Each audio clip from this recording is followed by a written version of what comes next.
Thank you.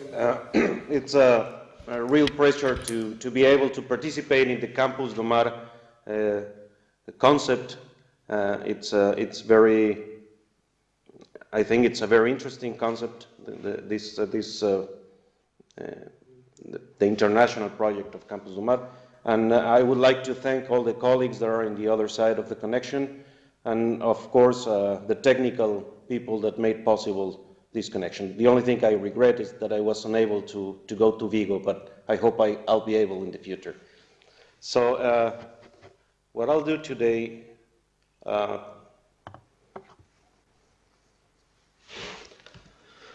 is to talk a little bit about the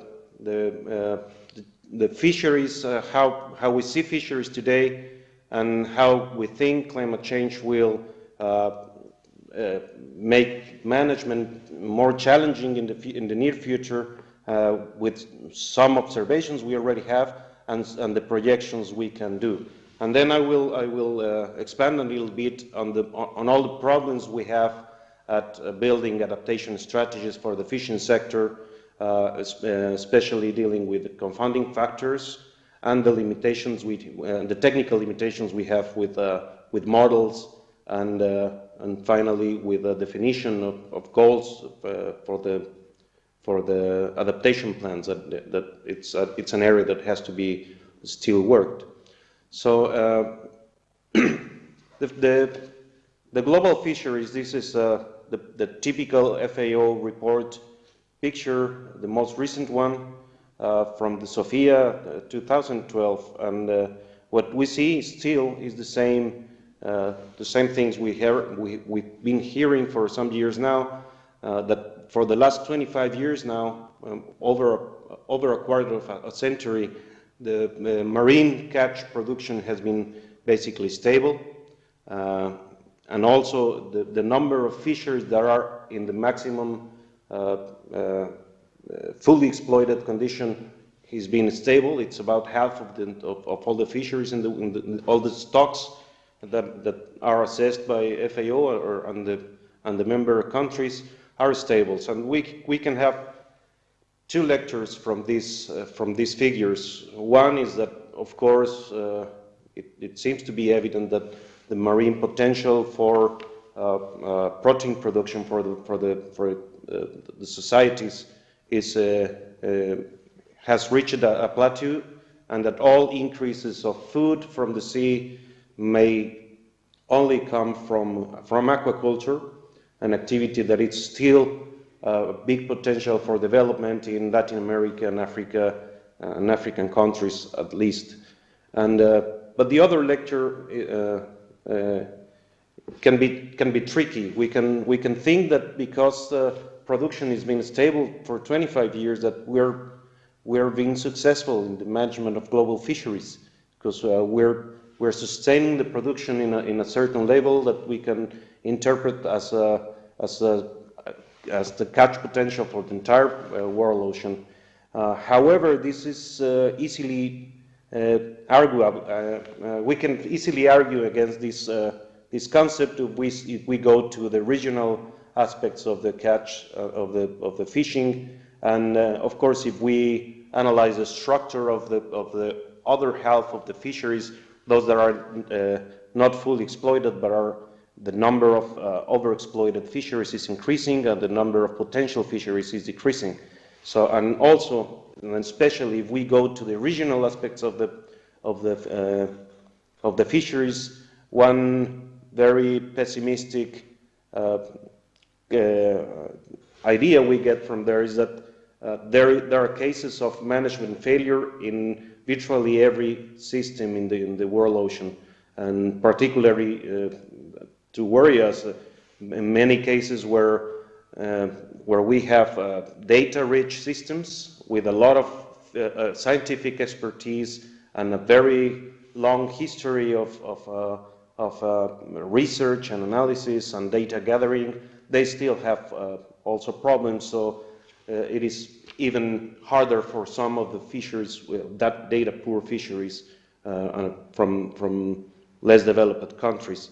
So basically the message is that we don't have with all the science we have today, we don't have a single and robust way to manage fisheries in the world. There are some isolated cases of success, but many cases of failure with all different combination of money for research and data gathering and expertise and everything. Part of the problem, I think, is the way we have conceptualized fisheries management, that for most of the cases still, for most of the governments or resource administrators worldwide, it is still the idea of keeping a constant production level of the different stocks. And our management toolbox has been increasing now, not only with the direct management measures like catch control or effort control or closing areas, or gear regulations or seasons, but also including more recently indirect ways to control the fisheries like incentives and fisheries certification and so forth. But still, the idea is to keep a constant level. Behind all this is still the concept of the maximum sustainable yield that we know it's not possible just like that. We know fisheries and marine organisms and marine populations vary in time. We know that since many years ago, in the late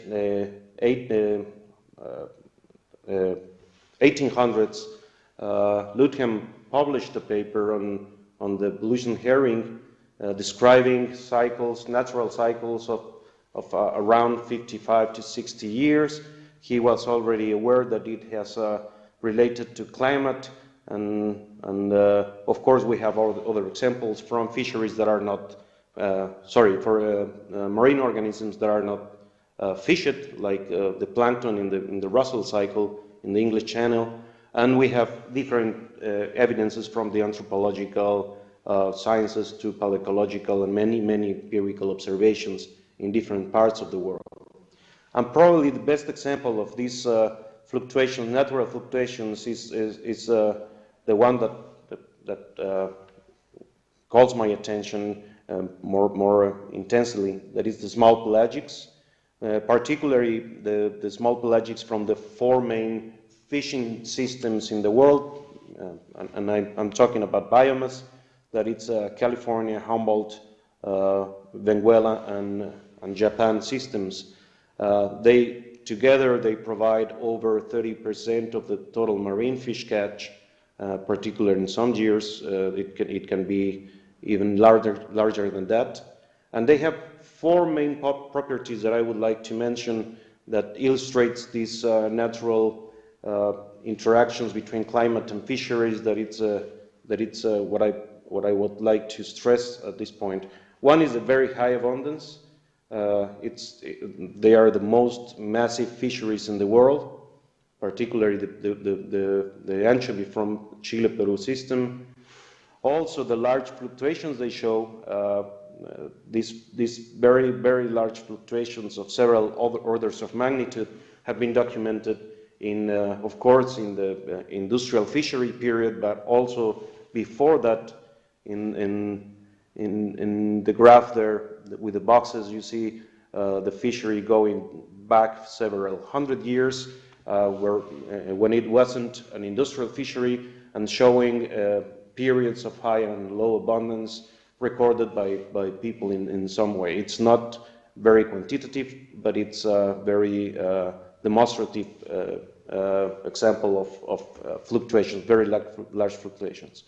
And we have other indicators such as the fish scales, deposits in anoxic sediments, like the ones we have here in the California system, showing fluctuations. There's debate on how much they really reflect the overall abundance of the system, but at least they reveal very large fluctuations in the scale of 40 to 60 years for both sardines and anchovies in at least this system, and there are indications from other systems as well.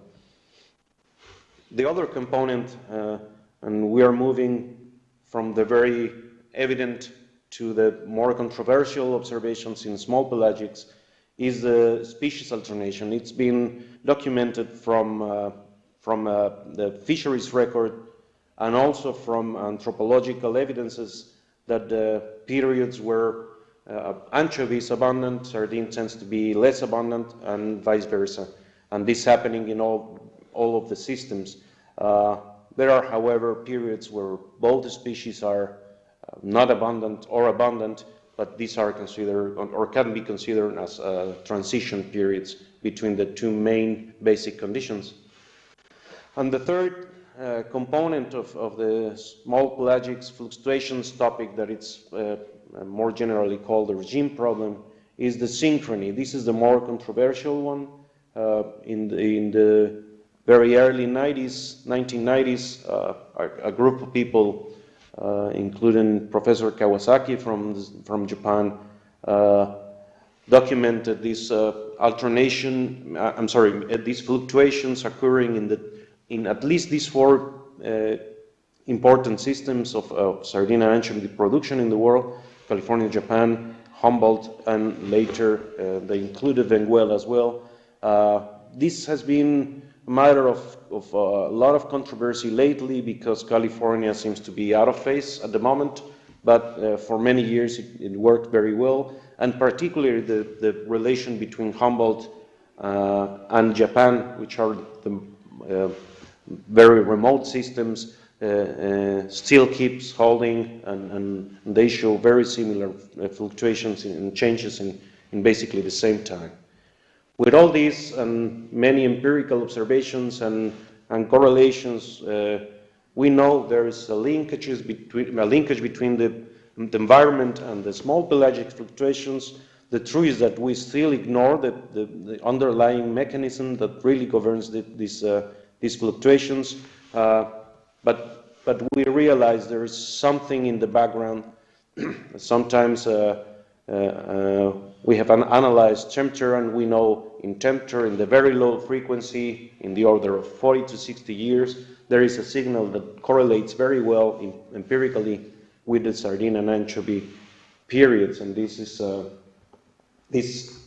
still very puzzling for some of us. Of course, if we analyze geographically these fisheries, we know at least for the Eastern Pacific systems, the California and the Humboldt systems, we know these bands where the sardine and anchovy are located are different from the rest of the coast. We know they basically have a different frequency domain than the rest of the coast. In the graph you're seeing power. This is a Fourier transformation from every spot in the coast for sea surface temperature for more than a century. So what we see is the power. You have periods in the top of the graph. So basically we're saying that the California current system is dominated by fluctuations of around 20 years. This is very likely the PDO frequency, and we see the Humboldt current is mostly dominated by the frequency of around 10 years, and very different from the rest of the coast. The very high frequency ENSO-related fluctuations in the tropics, and low frequency but different from the transition zones in the more temperate areas. When we extract the signal that explains this geographical distribution, say by empirical orthogonal functions, what we see is that in time this spatial pattern I'm showing, if we see its signal in time, it correlates very well, particularly with the Peruvian anchovy, and of course it's harder with the sardine because it was in moratory since the 50s. So the catch signal in the sardine does not reflect abundance, or at least it was zero for many years because of the moratory. But with the Peruvian anchovy, that it's basically dominated by abundance, the effort is dominated by abundance, or response to abundance, the signal is very coherent. So again, the message is we know the climate changes a lot, the biomass and distribution of fish resources, and even when we know that, and we know there's a lot of progress and a lot of knowledge on these fluctuations, we really haven't been able to translate that or include that formally and practically into fisheries management. We've been able to deal a little bit with uncertainty and declare and accept that we don't know what's really going to happen, so we include a risk factor, a precautionary factor in our strategies and in our exploitation strategies, but we haven't been able to incorporate formally the variability. This is basically because we lack understanding. Upon that, more recently we have another challenge, that it's the idea of rules changing due to climate change. We now know that there is, independently from the scientific debate of interpretation of trends or mechanisms or so forth, and independently also from the mediatic debate between believers and deniers and all this stuff, what we know is that there's a clear trend that has been occurring for several years now, that it's changing the rules of the marine ecosystems, how they function, and how we are able to use the marine services and exploit them and manage them. So this is an extra challenge for the management that we are facing today. And in this cartoon, I'm resuming the three largest reasons for concern in the marine environment. We say that atmospheric CO2 is participating in the warming of the planet, including the ocean, and the warming ocean is causing increases in sea level high, extreme events, and stratification. So the warming and the temperature effect on organisms is by itself of great concern.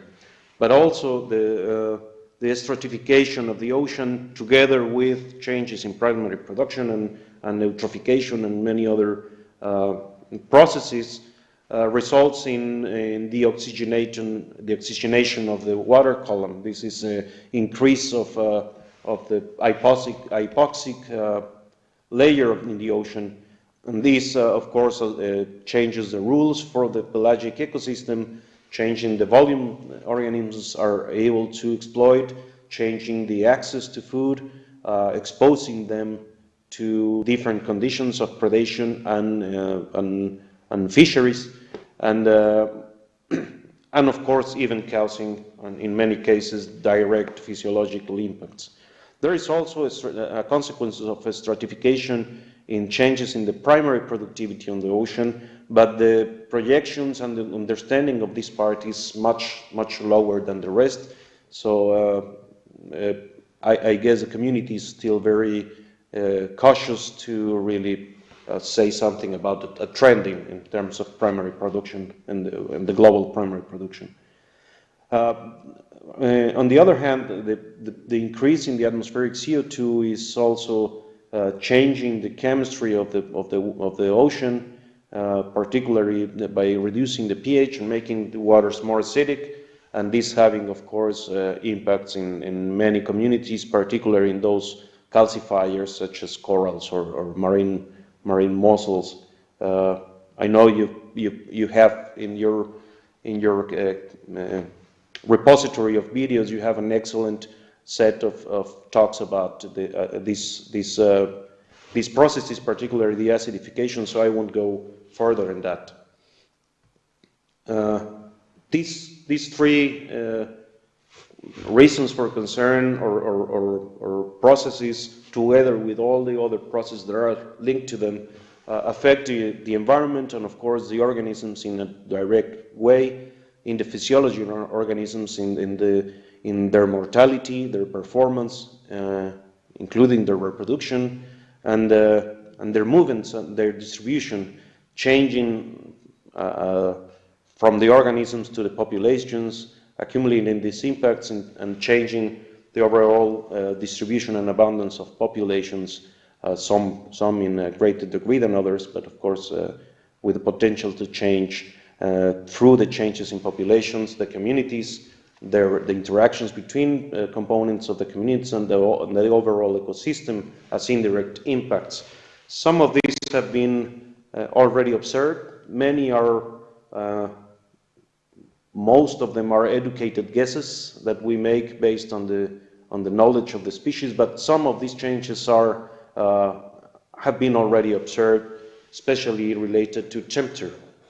For example, this paper published in 2010 compiled a series of observations on biomass, on loss of habitat, on the composition and the species richness, biogeographic ranges and phenology, connectivity between populations, and increasing in propensity for change, including diseases. And these are all the one set of examples from that paper where they demonstrate that the phytoplankton biomass and zooplankton biomass is related to temperature, and also the relative proportion of fractions of phytoplankton from phytoplankton to phytoplankton in different regions of the world, and the dynamics of the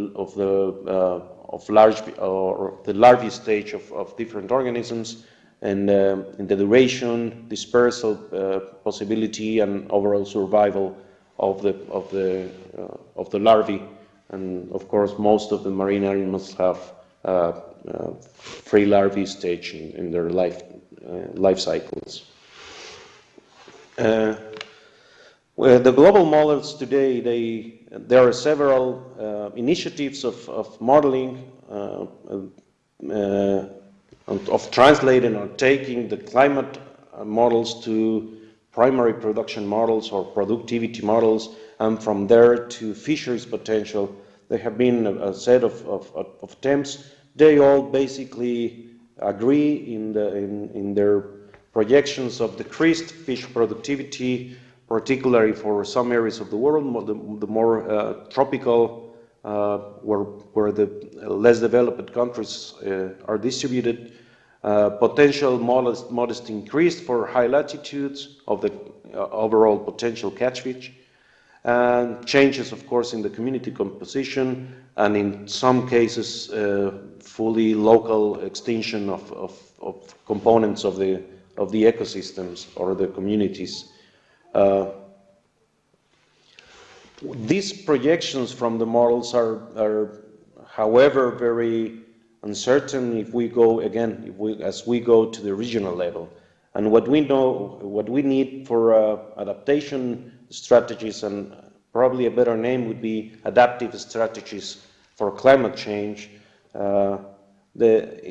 We need production scenarios, or some way or some version of production scenarios of depending on the resource vulnerability, and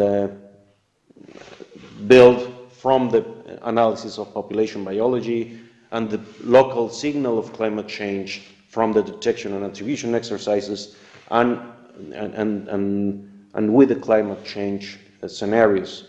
And I want to be emphatic here. The climate change scenarios are not enough for building the projections, any kind of projections. We need the local signal, because basically the global circulation models are thinking in the global, in the entire world. And when we go to the regional aspects, the rules can change dramatically.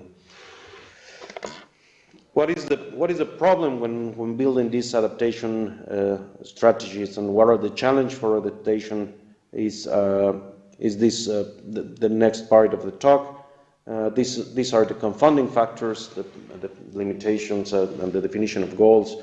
The confounding factors, I'm talking basically, there are of course many possibilities of confounding factors, and again at the local level there probably a totally different set of aspects, but in general the most common or the most important are, first, that fisheries interact with climate variability, and fisheries can alter the rules or the way the marine resources respond to climate variability. In this example provided by Globek people for the Norwegian code, the fishery changes the age and size structure of the population and increases the correlation between the population and the climate signal as the size of the animals is in average decreased. So this is an observation and just one way to remember that fisheries changes the sensitivity of populations to climate change and the communities. A second that sounds very evident or very logical thing, but we tend to forget it, it's again that productivity, temperature changes, trend, everything is distributed in the ocean in not homogeneous way. So when we take a global signal to analyze our region, we are probably committing a very big mistake. We have the potential to make a huge mistake.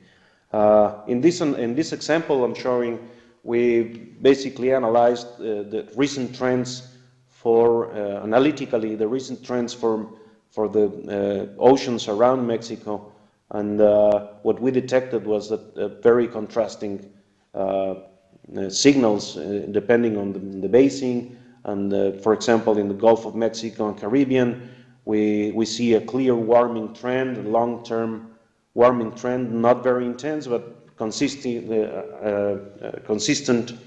for at least the last 30 to 40 years. Very different to what we see in the Pacific side, particularly in the southern part of the California current, where we see a clear cooling trend for at least the last 15 years, 10 to 15 years. And we have, of course, areas in between where we see basically no trend or transition between the two extreme conditions. And what we learned from this exercise is that we cannot say the same or use the same kind of models and projections of 2 degrees for the Gulf of Mexico and for the Pacific just in this small part of the world. We have to be very cautious of what climate change signal we use to create scenarios of whatever we need.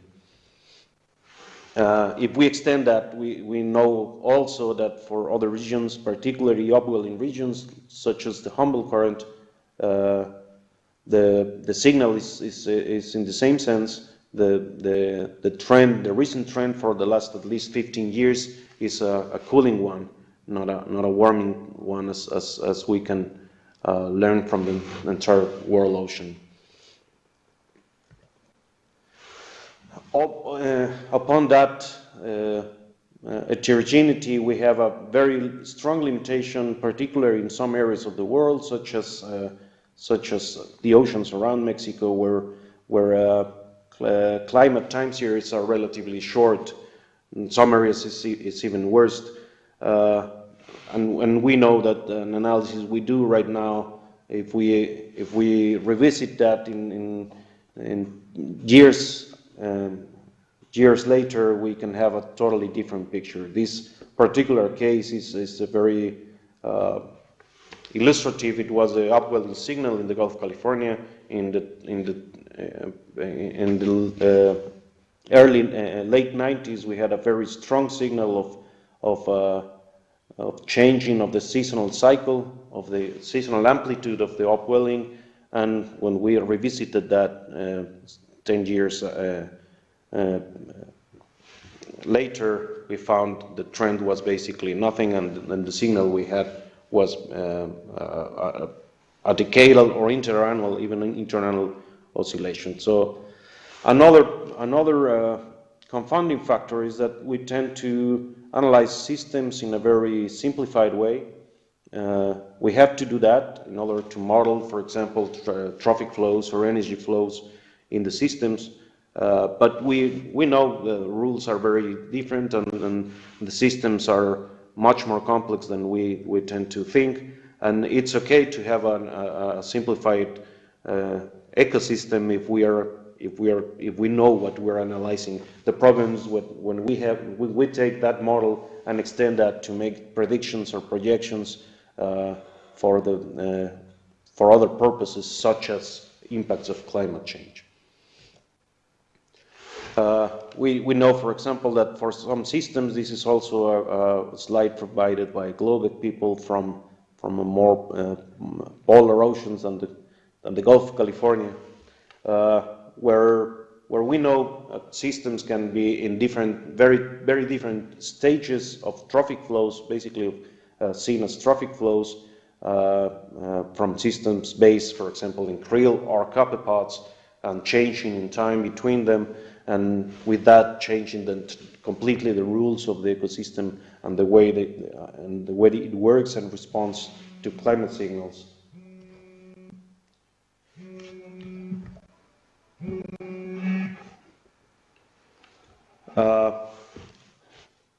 So, besides the confounding factors, we have very strong modeling limitations. The truth is that general circulation models are able to propose future conditions for different aspects, but we are unable to reproduce, for example, with all models and successfully enough events like ENSO or the interdecadal fluctuations. So the confidence we can have in models for projections of fish fluctuations in the order of several years to decades is very limited. Upon that, this is, for example, a paper by Stenecker in 2010 when they made projections or scenarios of primary productivity based on global circulation and models and emission scenarios models, and what they have in the dots, in the black dots in the map, is areas where the regional models are unable to reproduce what it's seen in satellite in levels higher than 50%. So it's basically a coin toss, and these areas are some of the areas where the greatest catch of the world occurs. So our projections based on these models have to be very taken with a lot of cautious and a lot of care. In areas like Mexico, this is spectral power from the Pacific coast of Mexico. What we see is that if the models are not able to reproduce ENSO signal or PDO signal, and their combination is still, of course, much more difficult and complex, and we are exactly in that band of climate variability, where we have not only trends but also the PDO and the ENSO signals confounded or mixed in that latitude area. So the resulting variability is extremely complex, and models are totally unable at this stage to reproduce what we can see in the records. So what is needed is we need to give information. We just can't say that models are unable to do something and that the data is limited and time series are too short. We have to say something. My strong message here is that we have to say something without making predictions. Of course, we can work with the scenarios, but we cannot make predictions, and this is something that our politicians and our managers need to be aware of.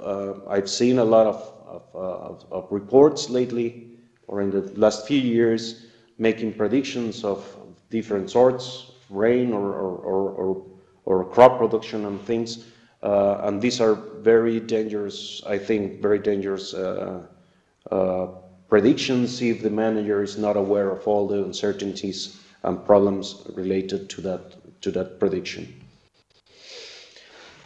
We made recently an adaptation plan project for the industrial fisheries in Mexico, and to be honest, we were unable to really use production scenarios because of all the things I previously said. And so we basically restricted the results using a logical framework approach to basically two main goals for the entire country. That it's one is related to increase the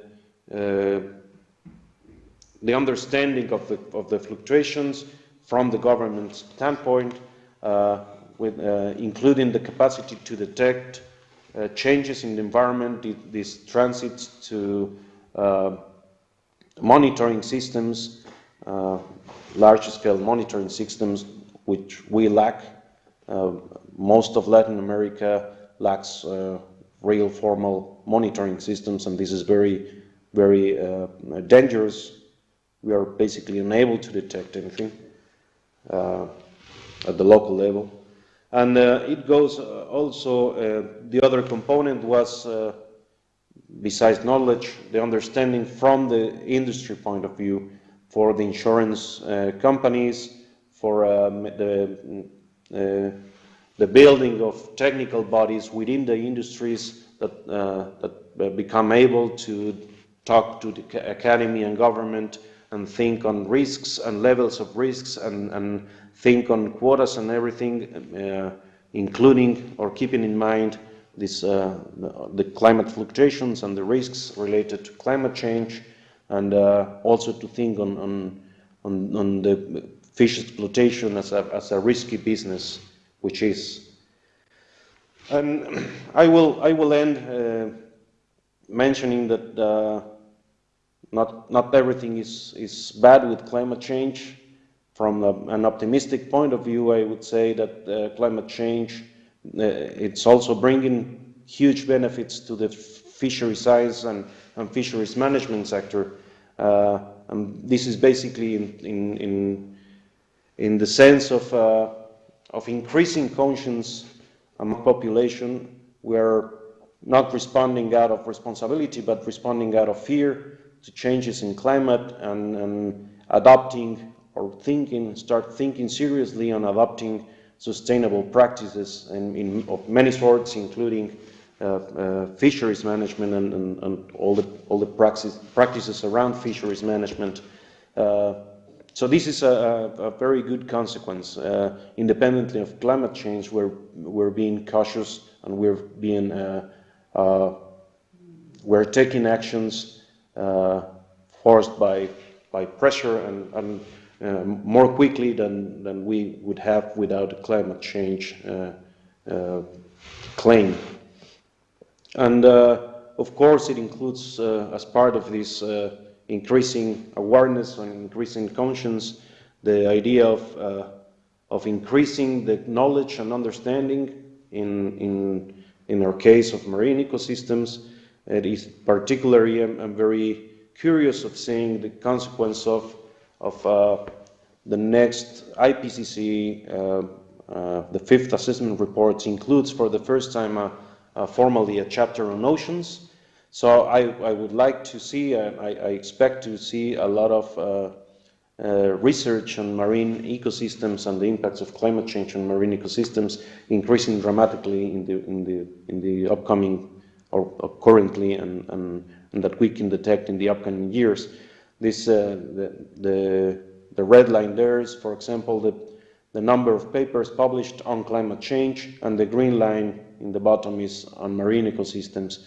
So as you can see, there's a growing peak, or a peak in papers production just previous to each IPCC report. So the last one that it's occurring in 2014 should increase, of course, the red, but also the green line significantly.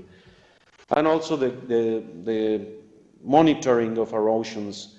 As I said, some areas are, as Europe or the North Atlantic or the Western Pacific, are very well monitored, but for some areas, just such as the tropical and South Pacific, the coastal area especially, are basically not covered by any monitoring devices, mostly. So this increasing in awareness and responsibility includes the setting of ambitious monitoring systems. And I would like to end my talk just by inviting you to visit our institution virtually or physically, where we will be very pleased to host you here. CIBNOR is a research institute in Mexico, in Northwest Mexico, that makes research in four main areas, that it's aquaculture, agriculture of arid zones, conservation and environmental planning, and fisheries ecology. And of course we have a postgraduate program and a technological part that tries to link society with the science. So you're very welcome in La Paz whenever you like to come, and I would again like to thank Campus Del Mar and the organizers for letting me participating in this initiative. Thank you.